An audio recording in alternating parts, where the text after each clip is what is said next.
El día en que desperté antes de que sonara la alarma y me quedé mirando el techo mientras la oscuridad todavía no cedía del todo, sentí esa inquietud leve que no tiene causa concreta. No había ocurrido nada grave. No había noticias alarmantes. Y sin embargo, el pecho estaba ligeramente apretado, como si el mundo ya estuviera cargado antes de comenzar. No sabía qué temía exactamente. Solo sabía que había una sombra. Ejercicio 13. Un mundo sin significado engendra temor. Leí la frase y algo en mí se detuvo. No decía que el mundo fuera temible. Decía que cuando lo veo sin significado, el temor aparece. Como si el miedo no fuera reacción a lo que es, sino a lo que creo que es. Me quedé unos minutos más en la cama, sin moverme, observando ese temor sutil. No era pánico. Era una sensación más fina, casi constante. Como un ruido de fondo. Entonces comprendí que muchas veces vivo así, con un leve estado de alerta permanente. Y lo llamo responsabilidad. Lo llamo prudencia. Lo llamo realismo. El ego habló primero, como siempre, claro que hay que estar alerta. El mundo es impredecible. Las personas cambian. Las circunstancias se desmoronan. Y su lógica no parecía absurda. Mirando la historia, mirando las experiencias pasadas, el argumento tenía coherencia. Pero la frase del ejercicio no estaba señalando los eventos. Estaba señalando la interpretación. Un mundo sin significado engendra temor. No dice, el mundo caótico engendra temor. Dice, el mundo sin significado. Entonces la pregunta cambió, ¿estoy viendo propósito o estoy viendo azar? ¿Estoy viendo conexión o estoy viendo fragmentación? Recordé una escena muy clara de la serie Sense 8. No como entretenimiento, sino como espejo. Esos personajes que viven en distintos países, con historias completamente distintas, de pronto comienzan a sentir la experiencia del otro. No están separados como creían. Y lo que más impacta no es el fenómeno extraordinario, sino la transformación emocional que ocurre cuando dejan de sentirse aislados. Cuando la experiencia deja de ser fragmentada, el miedo disminuye. Porque lo que parecía caos empieza a tener una red invisible que lo sostiene. Y ahí entendí algo profundo, el temor nace cuando me siento solo en un universo sin coherencia.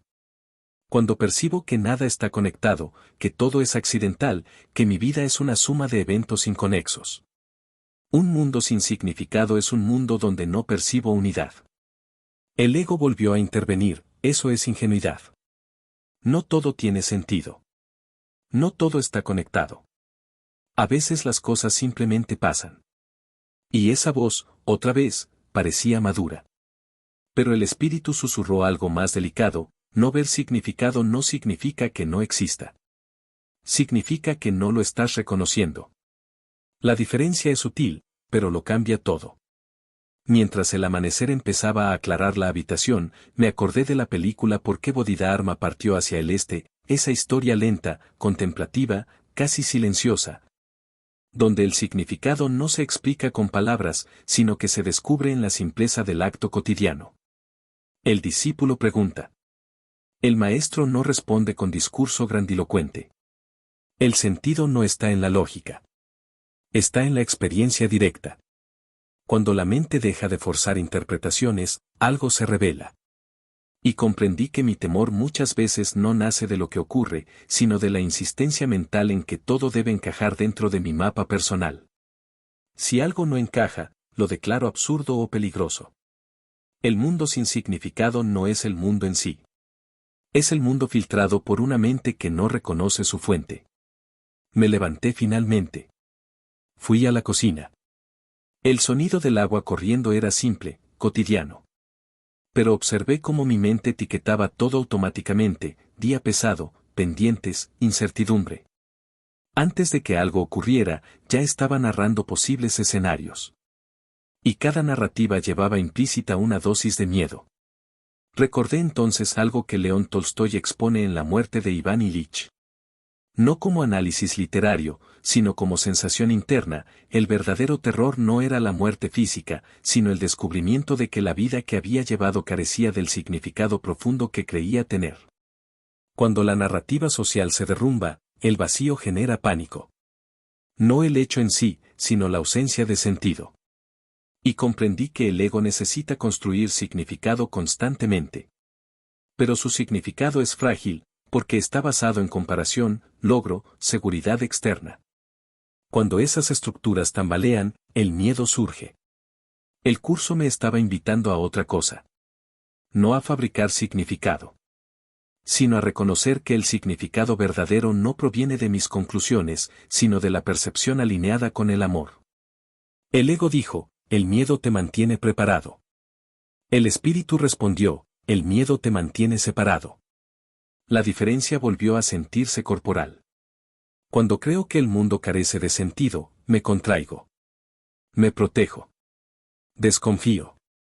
Cuando intuyo que hay un orden más profundo que no siempre comprendo, algo en mí se relaja. En ese momento apareció también en mi memoria la serie Loki, donde el personaje descubre que la línea temporal que creía absoluta es solo una entre muchas posibles. Lo que parecía destino rígido se revela como construcción. Y la crisis no surge por el evento externo, sino por la ruptura del relato que daba estabilidad. Cuando el significado colapsa, el temor se intensifica. Y me vi reflejado en eso. No necesito multiversos para experimentar esa sensación.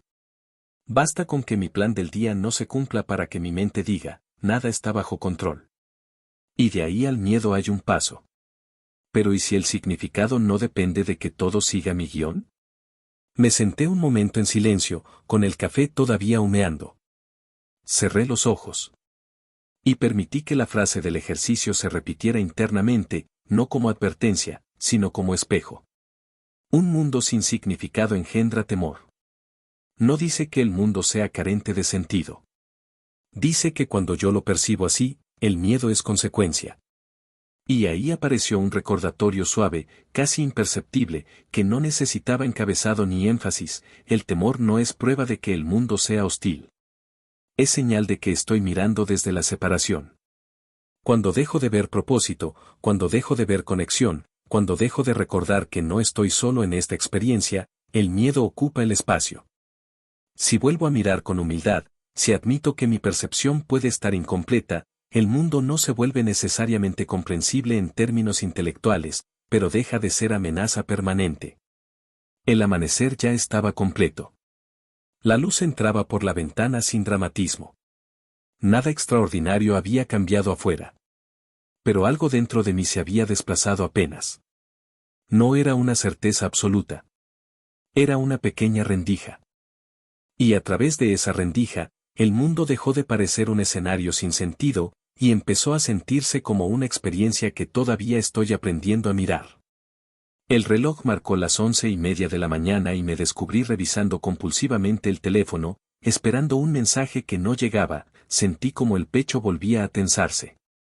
No era una amenaza real. No había sirenas ni noticias devastadoras. Era algo más sutil. Una sensación de vacío anticipado. Como si el silencio del otro confirmara una historia que mi mente ya había empezado a escribir. No repetí la frase del ejercicio. Pero estaba ahí, flotando en el fondo de mi conciencia, como una verdad incómoda que no necesitaba pronunciarse en voz alta. Me vi construyendo significado a partir de la ausencia. No responde porque no le importo. No responde porque algo está mal. No responde porque el vínculo se está debilitando. Y cada una de esas interpretaciones generaba una emoción distinta, pero todas tenían el mismo núcleo, temor. El ego fue rápido, casi eficiente, prepárate. No te expongas demasiado. No dependas. Y esa estrategia parecía prudente. Pero debajo de esa prudencia había una conclusión silenciosa, el mundo es incierto y no puedes confiar. Y ahí apareció con claridad el mecanismo. Cuando asigno significado negativo automático, el miedo surge como consecuencia inevitable. Me senté en una silla junto a la ventana. Dejé el teléfono boca abajo sobre la mesa. Observé el impulso de levantarlo otra vez. Era casi físico. Como si el miedo necesitara confirmación externa para seguir existiendo. Respiré. Recordé algo que Jorge Bucay narra en Déjame que te cuente, esas historias donde un personaje se da cuenta de que no sufre tanto por lo que ocurre, sino por lo que interpreta que ocurrirá después. El sufrimiento se adelanta. Se proyecta. Se imagina. Y yo estaba haciendo exactamente eso. El mensaje no había llegado. Eso era un hecho. Todo lo demás era construcción. El temor no venía del presente. Venía del significado que yo le estaba imponiendo al presente. Entonces apareció otra imagen. La serie Loki, con ese personaje que descubre que la narrativa que sostenía su identidad se desmorona al comprender que su historia no es única ni absoluta. Cuando la línea que creía definitiva se fragmenta, la sensación inicial es pánico. Porque el ego necesita coherencia lineal para sentirse seguro. Cuando el relato se rompe, el miedo surge. Yo no estaba enfrentando una línea temporal alternativa. Estaba enfrentando algo mucho más cotidiano, la posibilidad de que mi interpretación no fuera la verdad final. Y eso también asusta. El ego insistió, no seas ingenuo. La experiencia te ha enseñado que debes anticiparte. Y por un instante me pareció sensato. La anticipación evita sorpresas dolorosas. Pero el espíritu habló desde otro lugar, anticipar dolor no evita el dolor. Solo lo prolonga. Sentí esa frase caer dentro de mí como una piedra en un lago tranquilo. Porque era cierto. El mensaje aún no llegaba. Pero yo ya estaba viviendo el rechazo imaginado. Ya estaba sintiendo la pérdida anticipada. Ya estaba reaccionando a una historia que no había ocurrido. Un mundo sin significado engendra temor. Y en ese momento, el mundo era esa situación mínima. Yo había decidido que el silencio significaba amenaza. Y mi cuerpo reaccionaba en consecuencia. Me levanté. Caminé lentamente por la casa. Intenté mirar lo que estaba frente a mí sin añadir narrativa. El sonido de un auto pasando. El movimiento leve de la cortina. La luz entrando por la ventana. Nada de eso era amenazante. Pero mi mente estaba ocupada interpretando algo que no estaba ocurriendo. Entonces comprendí algo que no quería convertir en teoría, sino en experiencia directa: el miedo no surge porque el mundo sea caótico. Surge porque la mente no tolera el vacío de significado inmediato. Preferimos una explicación dolorosa a no tener explicación. Preferimos asumir abandono a quedarnos en el no saber. El ego prefiere una historia negativa a una incertidumbre abierta. Me detuve frente al espejo del baño. Miré mi reflejo. Y por primera vez en la mañana no intenté corregir la emoción. Solo la observé. Había tensión. Sí.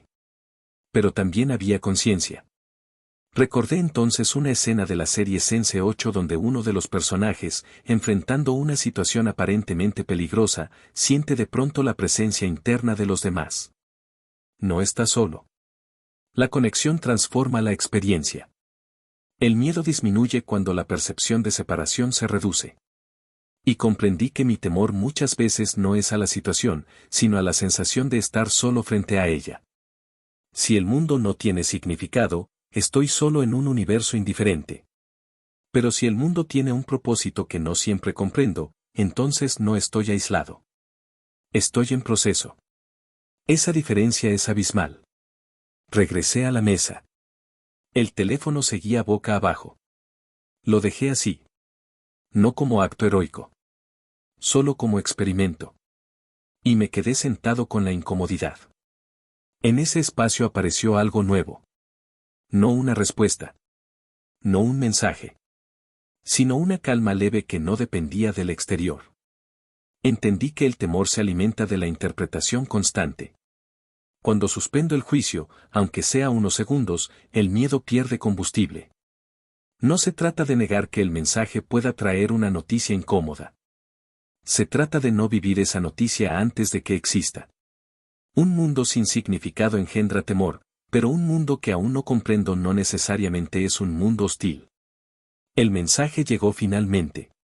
No era dramático. No confirmaba ninguna de mis historias. Era neutro. Simple. Y me di cuenta de cuánto sufrimiento había generado en anticipación. No fue el evento el que produjo miedo. Fue el significado anticipado. Y ahí, mientras exhalaba lentamente, surgió un recordatorio que no necesitaba formato especial para existir. Cada vez que siento miedo, puedo preguntarme qué significado estoy proyectando. No para invalidar la emoción, sino para comprender su origen. Porque el mundo no me ataca. Mi interpretación me defiende. La mañana continuó. El día avanzó. Pero algo en mí había aprendido a detenerse un segundo antes de creer completamente en la historia que la mente cuenta. Y en ese segundo, el temor no desaparece mágicamente, pero deja de gobernar. Como si el mundo no necesitara volverse seguro para que yo deje de verlo como amenaza. Como si bastara con recordar que el significado no está fijo, sino que se revela cuando la mente deja de apretarlo. La noche cayó más rápido de lo que esperaba y apagué todas las luces de la casa para quedarme solo con la penumbra. Sentí que el silencio era más denso que de costumbre. No había ruido externo, pero dentro de mí aún quedaba un residuo del miedo que había aparecido durante la mañana y la tarde. No era un temor concreto. Era una vibración sutil, casi energética, como si el cuerpo recordara algo que la mente ya había empezado a cuestionar. No repetí la frase del ejercicio. Ya no hacía falta. Estaba integrada en el fondo de mi respiración. Me senté en el suelo, con la espalda apoyada en la pared. Cerré los ojos lentamente.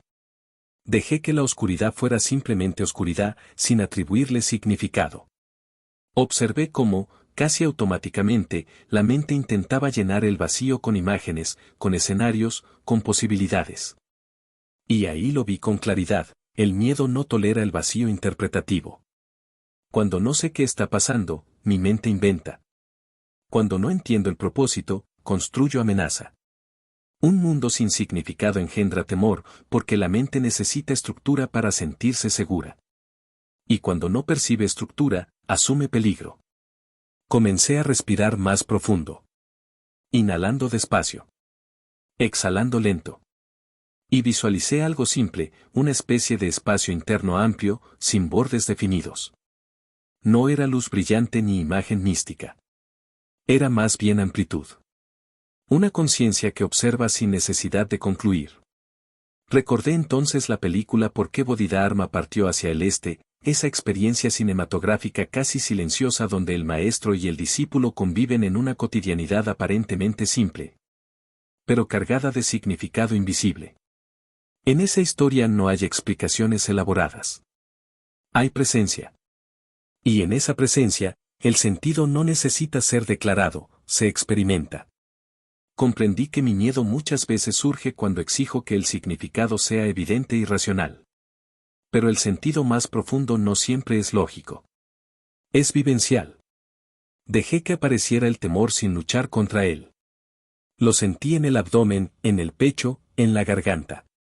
Y en vez de preguntarme qué está mal, pregunté qué significado estoy suponiendo ahora. La respuesta llegó suave: estoy suponiendo que no tengo control. Ahí estaba el núcleo. Cuando creo que el mundo carece de significado, lo que realmente estoy diciendo es que no puedo predecirlo ni dominarlo. Y esa impotencia genera miedo. El ego intervino, como una voz defensiva: necesitas control para estar seguro. Y esa afirmación tiene sentido en la superficie. Pero el espíritu respondió desde un lugar más profundo: la seguridad no proviene del control. Proviene de la confianza. Confianza no en que todo salga como quiero, sino en que la experiencia no está desconectada del amor, aunque mi mente no comprenda su forma. En la penumbra, esa idea dejó de ser teoría y se volvió sensación. El cuerpo empezó a relajarse ligeramente. No porque entendiera el futuro, sino porque dejó de luchar con el presente. Imaginé entonces que cada vez que asigno significado negativo automático, estoy colocando una lente oscura frente a mis ojos. Y a través de esa lente, el mundo parece hostil. Pero si retiro la lente, aunque el paisaje no cambie, la percepción sí. No se trata de negar que existan dificultades. Se trata de no asumir que esas dificultades definen el sentido total de la realidad. Me vino a la mente una última imagen de la serie Loki: donde el personaje enfrenta el colapso de su narrativa personal. La angustia surge cuando la historia que sostenía su identidad deja de ser estable. Pero en ese colapso también hay posibilidad de expansión. Cuando la identidad rígida se fractura, algo más amplio puede emerger. Tal vez el miedo que siento cuando percibo el mundo sin significado es, en realidad, la antesala de una percepción más amplia. Permanecí en silencio varios minutos. Dejé que la respiración encontrara su ritmo natural. Observé cómo la mente intentaba regresar a conclusiones habituales. Pero ahora había un espacio entre el pensamiento y la creencia. Y en ese espacio, el temor no desaparece mágicamente, pero se vuelve transparente. Comprendí entonces algo que no necesitaba encabezado ni énfasis, solo honestidad. Si veo el mundo como carente de sentido, inevitablemente sentiré miedo. Pero si estoy dispuesto a reconocer que mi percepción puede estar incompleta, el miedo pierde su carácter absoluto. El mundo no tiene que volverse predecible para que yo deje de temer. Basta con que deje de asumir que mi interpretación es definitiva. Abrí los ojos. La oscuridad seguía siendo oscuridad. Nada había cambiado afuera. Pero ya no se sentía como amenaza, sino como espacio. Me levanté lentamente. Encendí una pequeña lámpara. La luz suave no disipó toda la sombra, pero la hizo habitable. Y entendí que quizá eso es lo que ocurre cuando la mente deja de ver el mundo como vacío de significado, no se elimina toda incertidumbre, pero la incertidumbre deja de ser terror. Como si el miedo no fuera enemigo, sino señal de que estoy olvidando la conexión. Y mientras apagaba la lámpara antes de dormir, sentí que el día no había terminado con respuestas definitivas, sino con una percepción más humilde. El mundo no necesita que yo lo comprenda completamente para tener sentido. Solo necesita que yo deje de declarar lo absurdo. Y en esa pequeña rendición, el temor se volvió más ligero. Como si algo dentro de mí comenzara, apenas, a recordar.